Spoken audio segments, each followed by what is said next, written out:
हो? चौहान में सबसे पहले क्या पढ़ा था? वासुदेव के बाद अजय राज के बाद हाँ अन्ना जी अर्णोराज, उसके बाद आज ये पढ़ना है।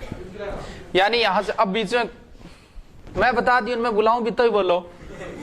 वासुदेव, अजय राज, अर्णोराज, आज कौन सा है? विग्रह राज।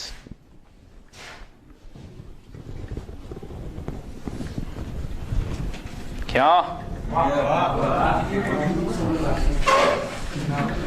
वो है?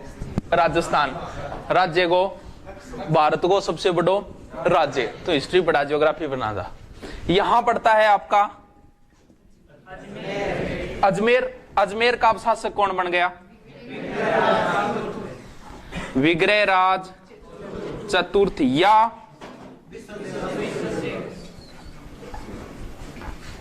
एक ही नाम है, चाहे विग्रह राज आ जाए चाहे बिसलदेव, दोनों एक ही व्यक्ति के नाम है, विग्रह राज चतुर्थ या बिसलदेव। देखो इसका समय अलग अलग किताबें अलग अलग बताती है, कोई कंफर्म नहीं है, कोई कुछ बोलती है कोई कुछ। मैं गोपीनाथ शर्मा के अनुसार, गोपीनाथ शर्मा मानता है इसका 1100 लगभग 58 से 63 तक, मत याद करना, अलग अलग बताते हैं। अब बढ़ते हैं इसके बारे में। कौन है शासक आज का? विग्रह राज या शाबाश। अब देखो इसकी क्या क्या बातें हैं। इसका काल जो है ना वो चौहानों का कहलाता है। गोल्डन पीरियड होगा क्या? स्वर्ण काल। यानी क्या है, कई बार सीधा सा पूछे चौहानों का स्वर्ण काल किसके समय कहा जाता है? आपने ज्यादातर ध्यान चौहाना में एक ही रहे, पृथ्वीराज, जबकि चौहानों का स्वर्ण काल किसके समय है? देख लिया क्यों है, थोड़ी थोड़ी बातें होगी, आगापी वेरो पड़ जाओगे स्वर्ण काल क्यों है। इसको विग्रह राज को कहा जाता है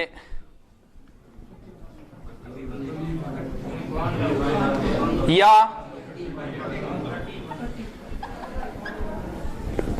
कवि बांधव इसकी उपाधि है। यानी ये कविताएं भी करता था, नाटक भी लिखा करता था, बहुत सुनी सुनी कविता करता।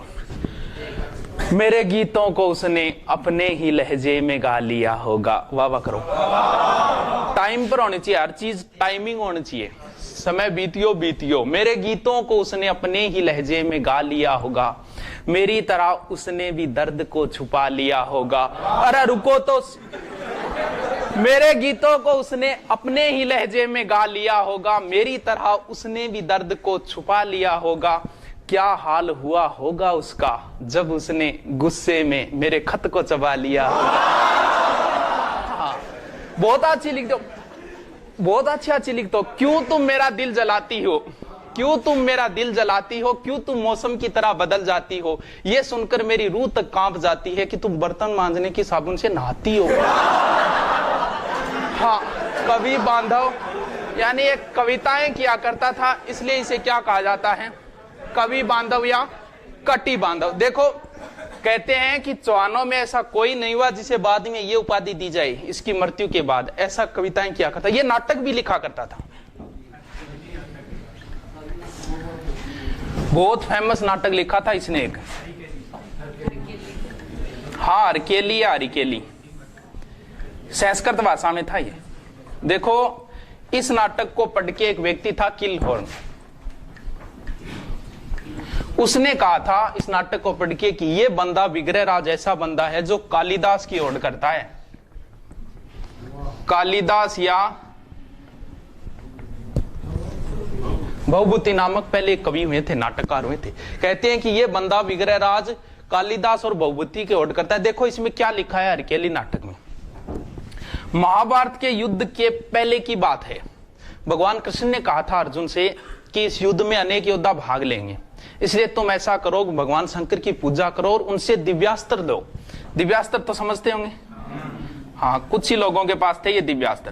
कि भगवान शिव की पूजा करके दिव्यास्त्र हासिल करो। कहते हैं कि अर्जुन एक पेड़ के नीचे बैठ गया था और भगवान शंकर की तपस्या शुरू कर दी थी। कहते हैं कि उस समय भगवान शंकर आए किरात की भेष में। किरात बोलते हैं शिकारी को। अर्जुन जिस पेड़ के नीचे बैठा था तीर वगैरह टांग रखे थे। कहते हैं कि उसने अर्जुन की तरफ एक जानवर भेजा। अर्जुन की आंख खुलते उसने जानवर के तीर मारा और इधर से किरात के भेष में तीर मारा शिव ने, दोनों एक साथ लगे। तब इनके बीच में झगड़ा हो गया था। अर्जुन ने कहा तो ये जानवर पे अधिकार मेरा है, और भगवान शंकर की रात के भेष में थे यानी शिकारी, उन्होंने कहा कि इसके मेरा हक है। तब कहा कि चलो इस चीज का निर्णय कर लेते हैं युद्ध से, युद्ध कर लेते हैं, जो जीतेगा वही रखेगा। कहते हैं कि अर्जुन ने जैसे ही तीर निकालने की कोशिश की, वो टंगे हुए, कहते हैं कि भगवान शंकर ने उसका हाथ वहीं बीन दिया। तब इसने कहा था कि अर्जुन ने कि मुझे हराने वाले सिर्फ 2 या 3 व्यक्ति हैं संसार में, एक है गुरु द्रोणाचार्य, वो भी आप नहीं हो, एक है भीष्म पितामह, वो भी आप नहीं हो, और तीसरे हैं भगवान शंकर, इसका मतलब आप भगवान शंकर हो। तब कहते हैं कि इन्होंने, भगवान शंकर ने इनको दिव्यास्त्र दिया। यानी ये जो युद्ध के बीच में ये जो लड़ाई होती है, संवाद, आपस की बातें, वो लिखे गए किस नाटक में? हरिके। यानी भगवान शंकर की रात के भेष में और अर्जुन के बीच में जो संवाद है वो लिखे गए किस भाषा में? यानी यही ध्यान रखना, हरिकेली नाटक किसने लिखा था? विग्रहराज चतुर्थ ने। अब देखो, इसने एक पाठशाला बनवाई थी, हाँ, संस्कृत पाठशाला।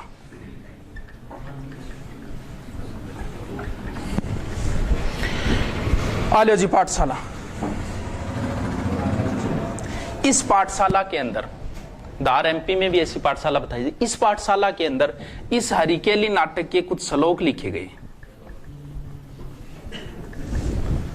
अब देखो क्या हुआ। 1994 1192 में पृथ्वीराज हार गया। गोरी यहां अपना एक बंदा छोड़ के गया था जिसका नाम था, क्या नाम था रे? कुतुबुद्दीन, कुतुबुद्दीन, ऐसे याद रखना पड़ेगा। कुतुबुद्दीन ने यहां आया था 1194 में। 1194 में कुतुबुद्दीन यहां आया, इस संस्कृत पाठशाला को तोड़ के इसको बना दी एक, आलिया जी, अल्लाहू अकबर, यानी इसको मस्जिद बना दी एक। ये राजस्थान की प्रथम मस्जिद है, ये ध्यान रखना। अब क्या हुआ, पंजाब सा नाम का एक पीर हुआ है मुसलमानों में, जिसे फकीर कहा जाता है। पंजाब सा नामक एक पीर हुआ है, उस पीर का यहां 2.5 दिन का लगता है उर्स बोलते हैं। मेड़ो आपने बोले मेड़े में गईडा हो गए, चुनूटियो बोडन गईडा, बुढ़ान गईडा हो, 2 ही काम है मेड़े में, कहा तो चुनूटियो बोडी जाए का बुढ़ाई जाए, ठेकुन से काम खातर गईडा हो। हाँ, 2.5 दिन को उर्स लागे, ई वास्ते इनके बोले 2.5 दिन का झोंपड़े में गईडा हो गया है, मस्सा गैल छुटा झोंपड़ा होंगे। बस ये ध्यान रखना, राजस्थान की प्रथम मस्जिद है, 2.5 दिन का झोंपड़ा। ये कहां है? ये अजमेर के अंदर ही। इस बंदे ने, ये धर्म सहिष्णु था, सभी धर्मों को मानता था। इस बंदे ने पशु बलि पे रोक लगाई थी, हाँ, एकादशी के दिन। धर्मगोसक नामक एक व्यक्ति था, शायद ये जैन था, उसके कहने पे लगाई थी इसने। थोड़ा सा ध्यान रखना, कोई पूछी तो नहीं, मोस्ट चीज बस ये कभी बांधो, ये। अब देखो, इतनी बात आ गई समझ में? ठीक है। अब देखो, नाम क्या है इसका? विग्रहराज। दूसरा नाम क्या है? इससे पहले ललित लगा दो, ग्रंथ हो गया ललित विग्रहराज। ये ग्रंथ लिखा था,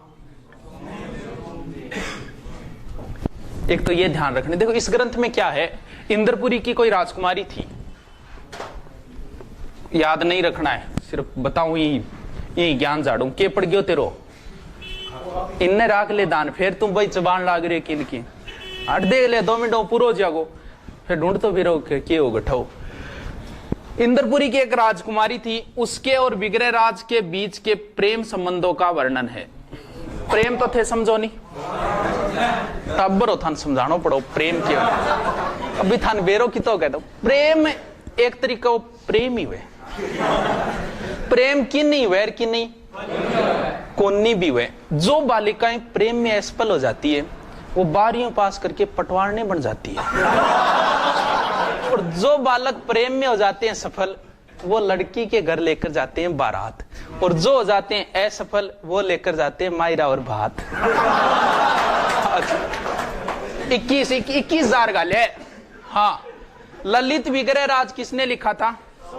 सोमदेव ने। और बिसल देव के आगे लगा दो, ये लिखा था किसने? बिसल देव रासो। किसने लिखा था? नरपति नालय है। बस ये दो याद रखना, ये दोनों के दोनों कवि किसके दरबार में थे? बस विग्रह राज की, इसके अलावा कोई बात नहीं है। विग्रह राज का काल स्वर्ण काल कहलाता है, ठीक है। इसे उपाधि है कौन सी? कवि बांधव। एक इसने नाटक लिखा हरकेली, एक पाठशाला बनाई संस्कृत पाठशाला, और ये दो दरबारी कवि थे सोमदेव और नरपति नालय, इसने ये लिखा, ये दोनों रट लेना इनको। ललित इसमें उड़ीसा की उसकी विजय की और ये बातें हैं। राजा वो भोज नाम था कोई, कन्या उसके साथ प्रेम संबंध नहीं रटना, बस इतना ही ध्यान रखना। बिसल देव रासो नरपति नालय ने लिखा, ललित विग्रह राज किसने लिखा? सोमदेव ने लिखा। अब मिटा दूंगे, ठीक है। एक और करा दें वो,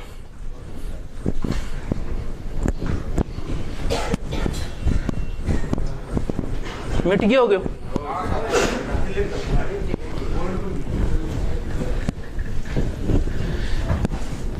वासुदेव, अजयराज, अर्णोराज, विग्रहराज या बिसल देव। इसके बाद आता है, देखो बीच में बताना जरूरी है, इसकी कोई बात नहीं है, बस बता देता हूं, बीच में समझ में आ जाए, स्टोरी कंटिन्यू हो जाए। देखो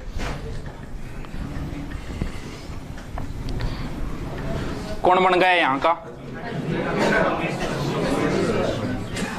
हो गया सोमेश्वर। इसका लगभग समय आता है 1169 से सतंतर के बीच। समय मत रखना, समय बता दें 2 या 3 शासक बस उन्हीं के रटने, बस कड़ी ध्यान में रहनी चाहिए। सूत्र बता दें कड़ी को लास्ट में। सोमेश्वर 1169 से लगभग रहा था सतंतर। ये सोमेश्वर ये इसका भाई था, विग्रहराज का भाई था, यानी ये दोनों ही किसके पुत्र थे? यानी विग्रहराज का भाई था ये सोमेश्वर। देखो सोमेश्वर शासक बनाना, एक तो बात थोड़ी सी इसकी है कि इसने अपनी एक मूर्ति बनवाई थी और अपने पिता की भी मूर्ति बनवाई थी अर्णोराज की, यानी मूर्ति कला को इसने थोड़ा सा बढ़ावा दिया था। ये माला नवीन पद्धति खोजी थी इसने। अब देखो यहां पड़ती है दिल्ली। दिल्ली का एक अनंगपाल नामक था, कोई अनंतपाल, उसकी पुत्री थी जिसका नाम था, स्टोरी समझनी है बस, कोई नहीं पूछता क्या नाम है, कर्पूरी देवी। और इधर सोमेश्वर, इनका और इनका क्या हो गया? यानी सोमेश्वर वेद से कर्पूरी देवी विवाह हो गया इन दोनों का।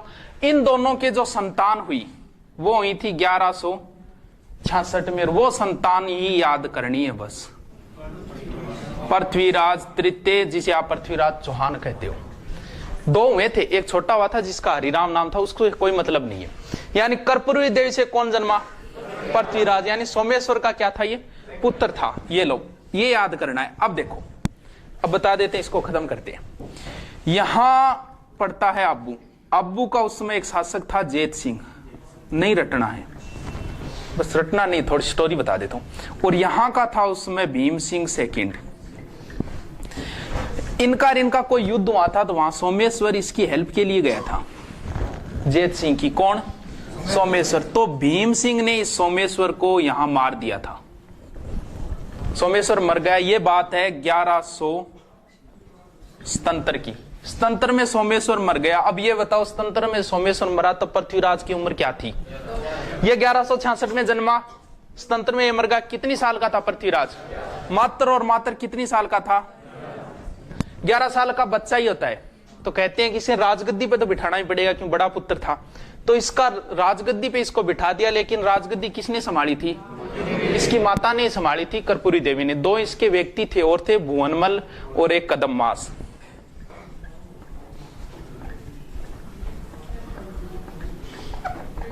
ये तो था मुख्यमंत्री, ये सेनापति थी। इसकी मदद से शासन कर्पूरी देवी ने ही संभाला था। यानी सोमेश्वर के बाद कौन बन गया?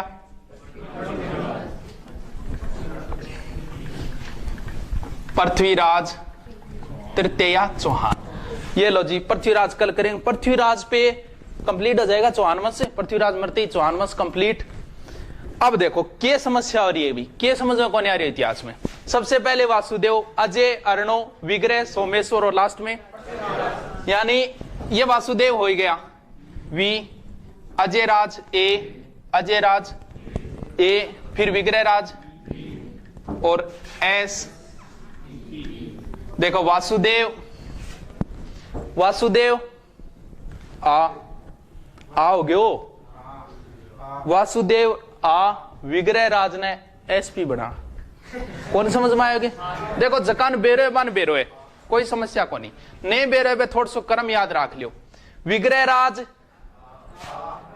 सॉरी वासुदेव यानी भगवान कृष्ण को कह रहे हैं वासुदेव आ, और विग्रह राज ने बना दिया की बात। वासुदेव की पूजा करें तो बना ही दिया। अब बताओ क्या समस्या है? कल पढ़ेंगे पृथ्वीराज और चौहान हो जाएगा कंप्लीट। अब जल्दी से 5 मिनट में लिखो।